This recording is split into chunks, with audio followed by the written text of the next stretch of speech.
সুপ্পু resign করছে আলহামদুলিল্লাহ। কিন্তু একটা কথা কই, আজকে এই যে সুপ্পু পদত্যাগ করলো, সে তো হাসিনা পলানোর পর 2 বছর ধরে ওই চেয়ারে বসেছিল। একদিন না, 2 দিন না, দুইটা বছর। জুলাইয়ের পর গোটা দেশ চাইছে সে যাক, যায় নাই। কেন যায় নাই?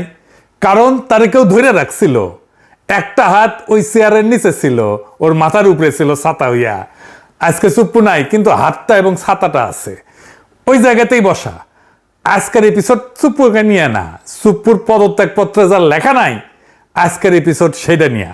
আসেন আল্লাহর নামে শুরু করি। হাসিনার গু একদিন আমরা মাথায় নিয়ে ঘুরেছি, ঘুরতে আমাদের বাধ্য করা হয়েছে। সুপ্পুকে সরানো যায় নাই। কার কারণে? বিএনপির কারণে। এটা কোনো গোপন কথা না, এটা আমি বহুবার বলছি, আর আজকে আবার বলতেছি। এখন বিবিসি কইতেছে বিএনপিতে স্বস্তি ফিরছে। বাহ! তো অস্বস্তিটা বিএনপি নিজে ইচ্ছা করে তো রেখে দিছিল। নিজের পায়ে নিজে কুড়াল মাইরা 2 বছর ধরে কুড়াল সরায় কইতেছে আহ কি শান্তি। সুপ্পু থাকাতে কি মহা উপকারটা হয়েছে বিএনপির? বিএনপি কইতে পারবে? পারবে না, আমি শিওর। আমার বগুড়া একটা প্রবাদ আছে, সেই নিকাই বসলো কালিয়ানা জ্ঞান জ্ঞান করলো। বিএনপি সেই সুপ্পুরাই সরাইলো কালিয়ানা জ্ঞান জ্ঞান করে আর কি। আমরা কি চাইছিলাম? আমরা তো খালেদা জিয়াকে প্রেসিডেন্ট বানাতে চাইছিলাম। আমি একটা এপিসোডও করছিলাম, উনি বঙ্গভবনে থাকলে ওইভাবে ইনফেকশনটা হয়তো হইতো না। আমরা প্রেসিডেন্ট হইলে ওনারা ভালো টেক কেয়ার করতে পারতাম।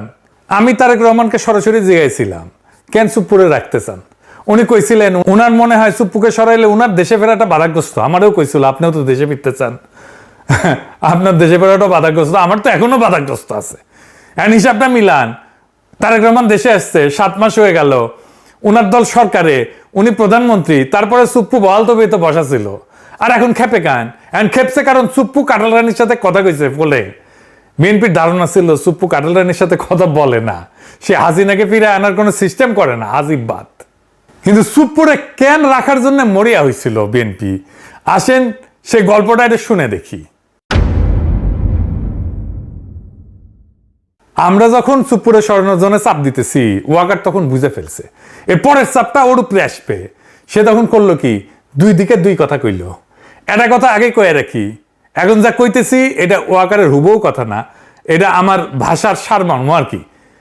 বার্তাটা সে কোন দিকে কি দিছিল সেটা কইতেছি। বিএনপির এসে বোঝাইলো সুপ্পুরে সরাইতে চায় ওরা যেন ইউনূসের শাসন লম্বা হয়। আপনারা কিন্তু ক্ষমতা আসতে পারবেন না, দেখতেছেন না যত দিন যাইতেছে আপনাদের বদনাম হইতেছে, বদনাম বাড়তেছে। ইলেকশন যত দেরি হবে আপনাদের তত কালে খবর আছে। আর জামাতকে যে বুঝাইলো আপনারা এত তাড়াতাড়ি নির্বাচন চান না হুজুর, যত দেরিতে হয় ততই ভালো। আর ইমেজটা ধরে রাখেন আপনাদের সৎ মানুষের দল হিসাবে।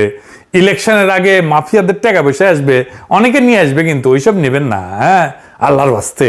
আন্ডারওয়ার্ল্ডে যে সমস্ত কানেকশন আছে না, ওই যে সাজ্জাদ শিবিরের নাসির টাসির এগুলো আছে না চট্টগ্রামে, ওগুলো রাখবেন না গলে।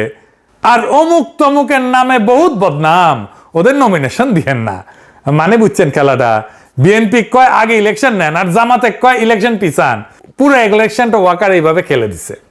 জামাত আন্ডারওয়ার্ল্ড থেকে দূরে সরে গেছে, আর উদাম কেলানি খাইছে বিএনপির ইলেকশনের আগে। ফলাফল কি হয়েছে? বিএনপি 209টা সিট, আর জামাত এনসিপি মিলে তো 70টার কম আর কি।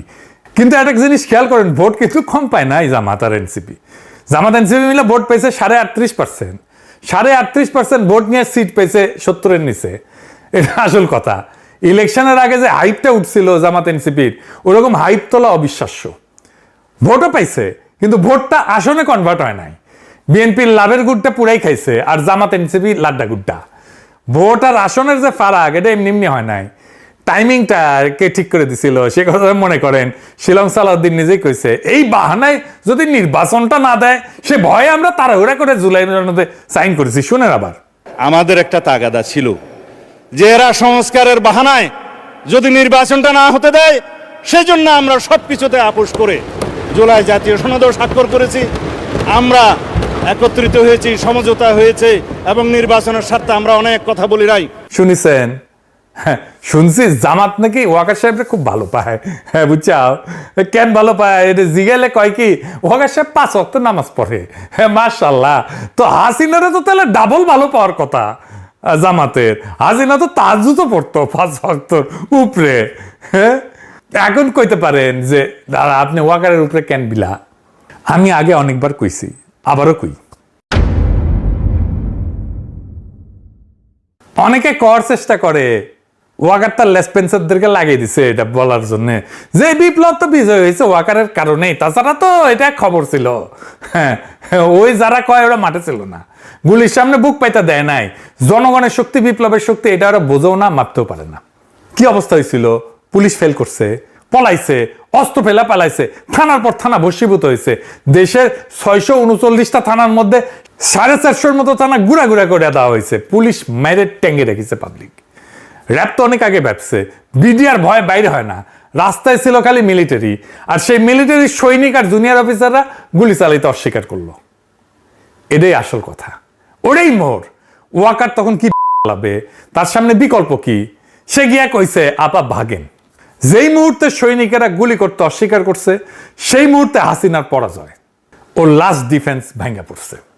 আর যদি সৈনিক আর জুনিয়র অফিসাররা গুলি চালানো অব্যাহত রাখতো তাইলে ক্যান্টনমেন্টগুলো থানার মতো তামাতামা হয়ে যেত। ওয়াকারের বিন্দু মাত্র ক্রেডিট নেই। ক্রেডিট আমি দিই সৈনিক আর জুনিয়র অফিসারদের, 100-র উপরে আরো 100% দিই। তাইলে ওয়াকার কি করছে আসলে? আসেন এবার লিস্টটা শোনেন। 1 নাম্বার, হাসিনারে পলায় যেতে দিচ্ছে। এখন কইতেছে যে হাসিনার নামে নাকি ইমিগ্রেশন আইনে মামলা হবে ইমিগ্রেশন না করে যাওয়ার জন্য। তো গেছে তো সামরিক বিমানে, ব্যবস্থাটা কে করে দিছে? ওয়াকার তো। তাহলে ওয়াকারের নামে মামলা হবে না কেন? 2 নাম্বার, আওয়ামী লীগার আর খুনি পুলিশ অফিসারদের ক্যান্টনমেন্টে আশ্রয় দিছে না? হাসাও মাহমুদ তো ধরা পড়েছিল, সে পত্রিকায় নিউজ আসছে, সে বিদেশে গেল কেমনে? জেনারেল মুজিব তার জিম্মা থেকে পালায় গেল কেমনে? 3 নাম্বার, প্রফেসর ইউনুসকে আয়নাঘর দেখতে দেয় নাই, জানেন না? 32 নম্বর ভাঙ্গা দেওয়ার পর বাধ্য হয়ে রাজি হয়েছে ডরে। বাতের রুগীর যেমন আমাবস্যার পূর্ণিমায় ব্যথা জাগে ওঠে না, তো আমাবস্যার পূর্ণিমায় ওনার আপার জন্য, আপা হাসিনার জন্য ওনার মন পোড়ায়, ব্যথা জাগে ওঠে, কিছু একটা করার জন্য হাত নিষ্পিস করে। ও সিইসি হাবিবুল্লাহ আওয়ালের সাথে দেখা করে তারা তত্ত্বাবধায়ক সরকারের প্রধান হওয়ার রিকোয়েস্ট করেছিল ওয়াকার। তার আগে গেছিল প্রধান বিচারপতির কাছে, প্রফেসর ইউনুসের টাইমে যে প্রধান বিচারপতি ছিল। আদালত কইছে আদালতের রায় তত্ত্বাবধায়ক ব্যবস্থা ফিরে আসলে ইউনুস সরকারকে হটায় একটা তত্ত্বাবধায়ক বানায় তার প্রধান হইতে কইছিল। 5 নাম্বার, আর্মির যে অফিসারদের নামে মানবতা বিরোধী অপরাধের নামে মামলা হয়েছে ক্যান্টনমেন্টেই রাখছে তাদেরকে, সেইখান থেকে মাঝে মাঝে আসে এসি বাসে চাইপা আদালতে। 6 নাম্বার, প্রথম থেকে সে ইনক্লুসিভ ইলেকশনের কথা কয়ে আসছে। ইনক্লুসিভ মানে কি? ইনক্লুসিভ মানে আওয়ামী লীগ সহ, হাসিনা সহ নির্বাচন।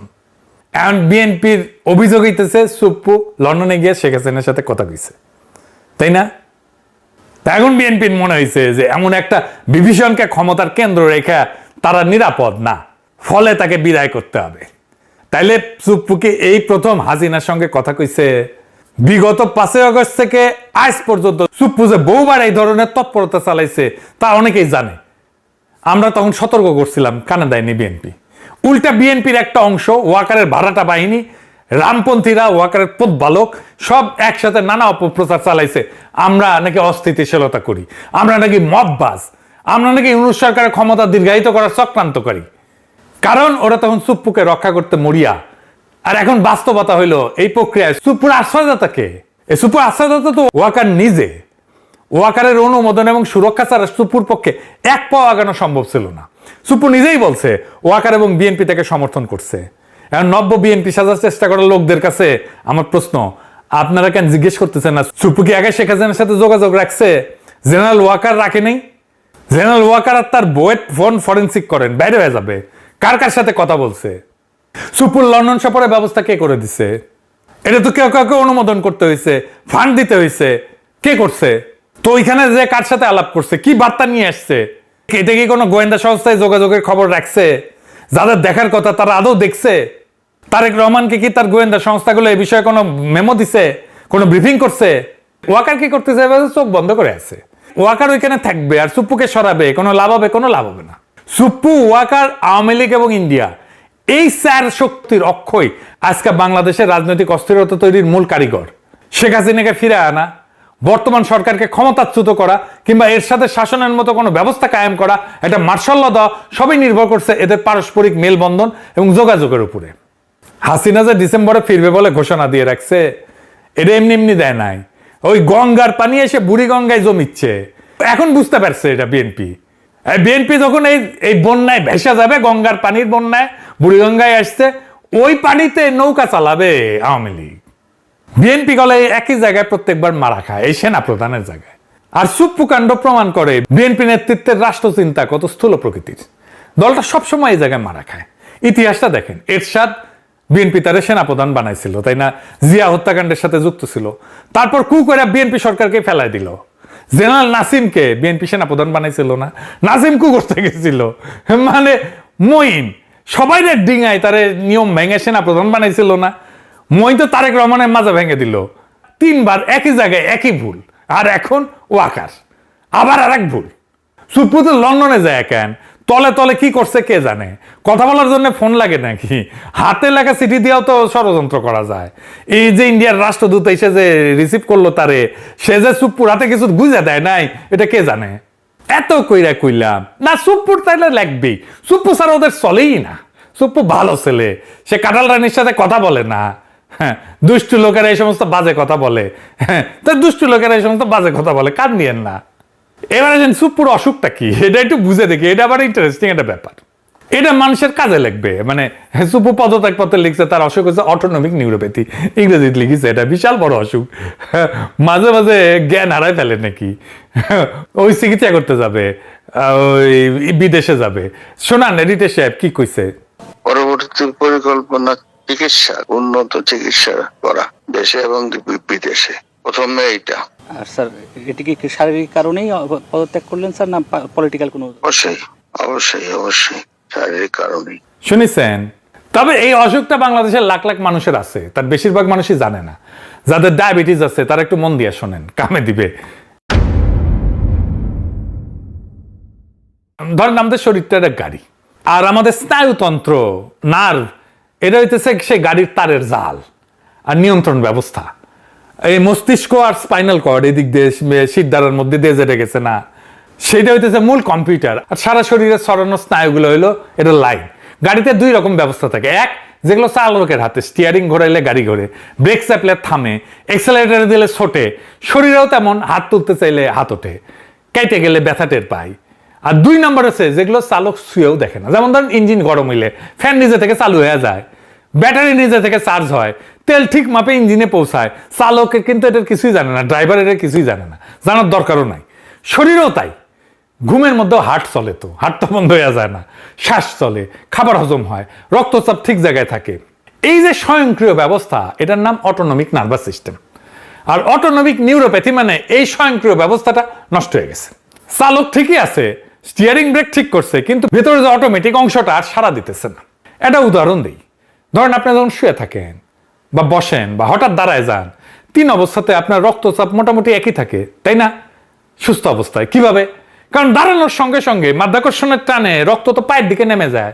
ঠিক সেই মুহূর্তে এই অটোনমিক নার্ভাস সিস্টেম রক্তনালীগুলোকে চেপে ধরে, হার্টকে একটু জোরে চালায়, ফলে মাথায় রক্ত পৌঁছাইতে ঘাটতি হয় না। পুরা ব্যাপারটা ঘটে সেকেন্ডের ফ্র্যাকশনের মধ্যে, আপনি টেরও পান না। এই অটোনমিক সিস্টেমটা নষ্ট হয়ে গেলে এই কাজটা আর হয় না। রোগীর দাঁড়াইলে রক্ত পায়ে জমে যায়, রক্তচাপ পড়ে যায়, মাথায় রক্ত কমে যায়, মাথা ঘোরে, চোখে অন্ধকার দেখে, জ্ঞান হারায় ফেলে। ডাক্তারি ভাষায় এটাকে বলে অর্থোস্ট্যাটিক হাইপোটেনশন। আর মজার ব্যাপার হইল, একই রোগী শুয়ে পড়লে উল্টা রক্তচাপ বেড়ে যায়। শুধু রক্তচাপ না, আরো অনেক কিছুই এলোমেলো হয়ে যায়। যেমন হার্টের রেট, হৃদস্পন্দন, এটা অস্বাভাবিকভাবে বেড়ে যায় বা কমে যায়। অল্প খেলে পেট ভরা লাগে, খাবার হজম হইতে চায় না, হাগাও হইতে চায় না, কোষ্ঠকাঠিন্য হয়, আবার ডায়রিয়া হয়, প্রস্রাব ধরে রাখতে পারে না, ফুটা ফুটা ফুটা ফুটা করে প্রস্রাব পড়ে, মূত্রথলি ঠিক মতো খালি হয় না। হ্যাঁ, তারপর ওই যে আছে না নাইস অ্যান্ড অ্যাট্রাকটিভ, ওই নাইস অ্যান্ড অ্যাট্রাকটিভের কাজটা ঠিক মতো করতে পারে না। এটা কেন হয়? এটা হয় ডায়াবেটিস থেকে। সমস্ত ডায়াবেটিস রোগীর এই নিউরোপ্যাথি হয়, এই আলটিমেটলি এই জায়গায় যায়।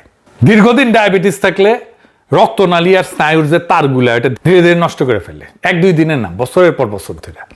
অনেকটা তারের প্লাস্টিকের যে আবরণ আছে না, ওই আবরণ ক্ষয়ে যাওয়ার মতো, বাইরে থেকে দেখা যায় না, কিন্তু একদিনে লাইন কাজ করা বন্ধ করে দেয়। ডায়াবেটিস যত পুরনো, যত অনিয়ন্ত্রিত, স্নায়ুর ক্ষতি তত বেশি। দীর্ঘমেয়াদী ডায়াবেটিস রোগীদের একটা বড় অংশ কোনো না কোনো ধরনের এই নিউরোপ্যাথিতে আক্রান্ত। তাদের মধ্যে উল্লেখযোগ্য অংশের এই অটোনমিক ধরনটা হয়। কিডনি, হার্ট সবকিছুর উপরে ডায়াবেটিসের ছাপ ফেলে। এই সুপ্পুর আর কিছুই হয়নি, এর ডায়াবেটিস হয়েছে, আনকন্ট্রোল ডায়াবেটিস হয়েছে।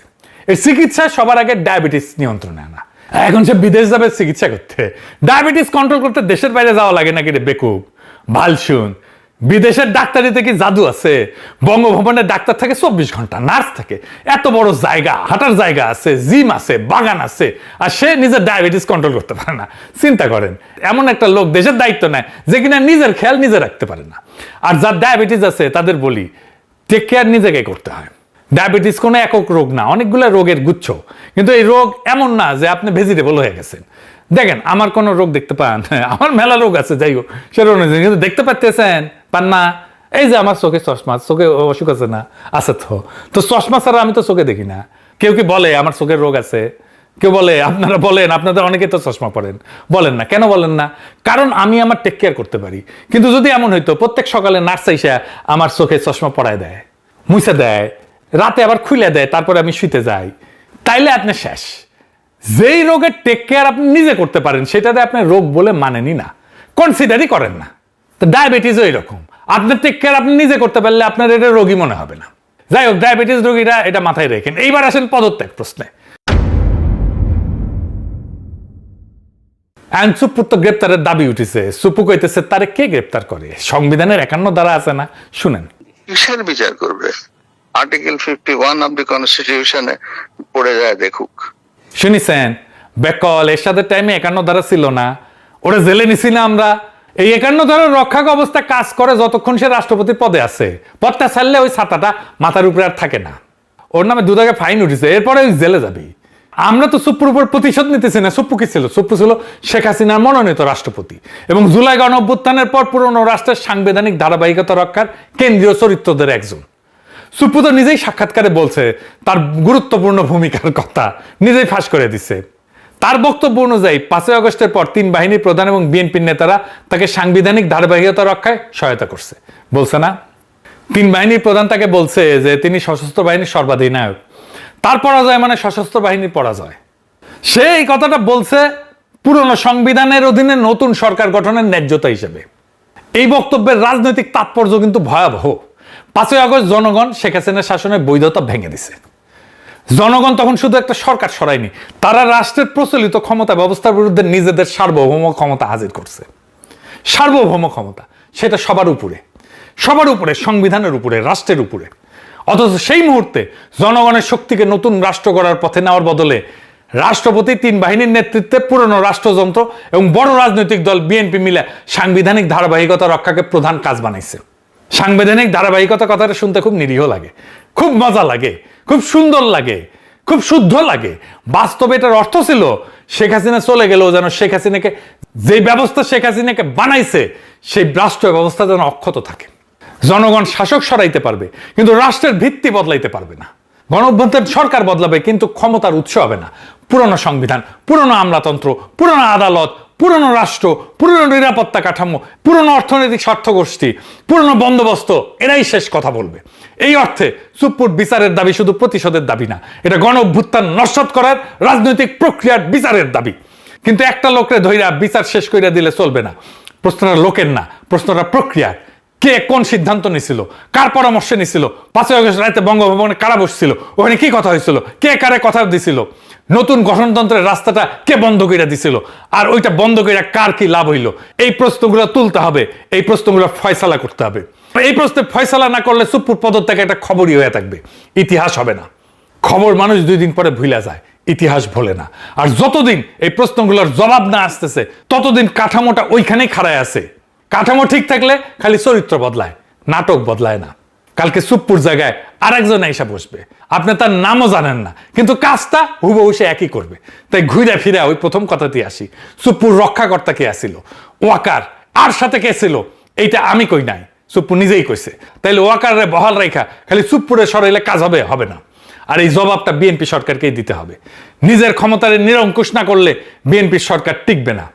কয়ে রাখলাম, ওই সেই নিকাই বসবি, খালি এনা ঘ্যান ঘ্যান করবি। তবে কিছুদিনের মধ্যে সুপ্পু অ্যারেস্ট হচ্ছে, জেলে যাচ্ছে, এটাও কম না। আপাতত আমাদের কাজ একটাই, মুড়ির টিন নিয়ে বসা, খেলা দেখার জন্য। পকেটে পয়সা থাকলে পপকর্ন নিয়ে বসতাম। আসেন আমরা দেখি খেলাটা চলতেছে কোন লেভেলে এবং খেলাটার ফলাফল কি হয়। এই ফলাফলটাকে জনগণের পক্ষে নিয়ে আসাই আমাদের কাজ, যেন আমরা জনগণকে আজাদ করতে পারি। ইনকিলাব জিন্দাবাদ।